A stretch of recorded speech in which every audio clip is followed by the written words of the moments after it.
Well, we got the victory, and that's the most important thing. There was a chance there. I felt like we had a chance to put it away, or at least get some breathing room. We should have. I wish we would have scored right before the half, 28-7. Then we're getting the ball. Second half, I think it's a completely different game in the second half. But give them credit. I mean, Gardendale's a really good football team. They're going to win a lot of games this year, and it's tough. It's tough to knock out a good football team. That's what they are. They kept fighting back. Our kids kept fighting back. Gave up too many big plays tonight. Still got to improve on that. But at the end of the day, we found a way to win. We just have to keep executing. We can't give up when we're inside the 20.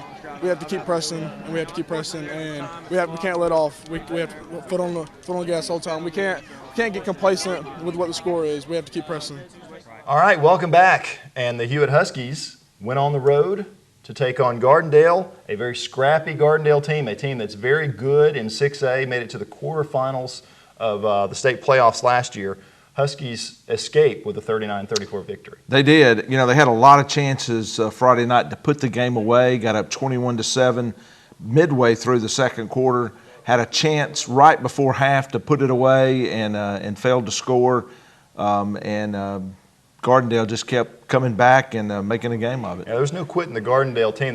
They had so many opportunities really to fold, and they just never did, and it wound up coming down to an onside kick at the end. It did. They're a good team, and you knew they weren't going to quit. And I know Coach Floyd this week's going to look back and say, man, when we have a chance to put a game away, we need to do it, because really when you look at the Trussville schedule, there's nobody on that schedule that's going to quit, and Gardendale certainly didn't quit. Yeah, absolutely, no gimmies. All right, so the coming out party really Friday night for junior wide receiver Noah Igbenogany, and hopefully we'll have to shorten that name somehow.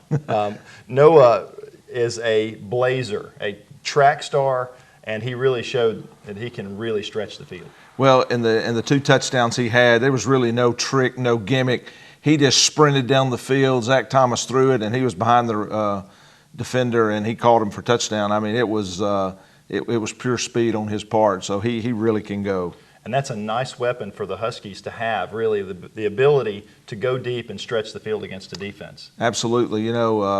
First week, a lot of safe passes, and it was good to see the Huskies open it up this week. All right, offensively, the Huskies, again, were clicking. They had 352 yards rushing, 60 attempts. They ran 86 plays for 557 yards. Well, this offense is going to go. I mean, it's well designed, and I think that Coach Floyd has the players to make this offense go. It starts with the quarterback, and Zach Thomas has just played so well, both throwing the ball and running the ball. And I know there's concern about him running it too much. Can he last all season? And I remember they said the same thing about Cam Newton in 2010. And Zach Thomas is a football player. He is competitive. He is strong, and he's going to do whatever it takes to win the game. Well, and he's a load for a high school quarterback. He's 6'2" and 215 or so. So, he can deal some punishment as well as take some. Absolutely. Defensively, maybe a step back for the Huskies against Gardendale. They gave up a lot of big plays in the run game and in the pass game. Maybe some missed tackles. Your thoughts on the Husky defense? Jason Williams and Jalen Williams both played extremely well at linebacker, and so the defense did some good things. I think they were strong up front. They had some sacks. It's the big plays that's killing them right now, and that was true.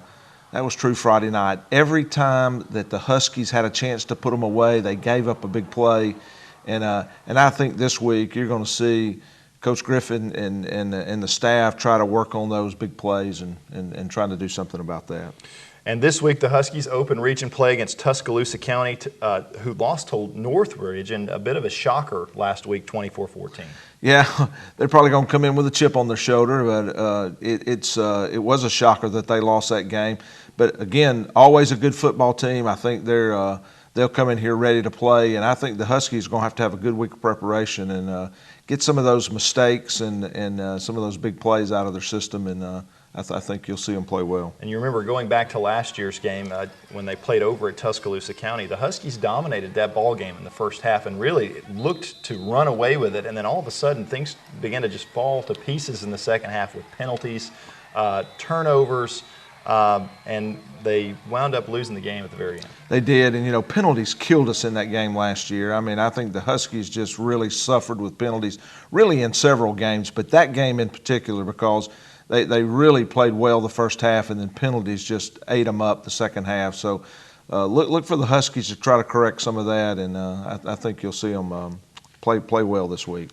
All right, when we come back, Clay Chalkville keeps on keeping on. We'll talk about them in just a moment.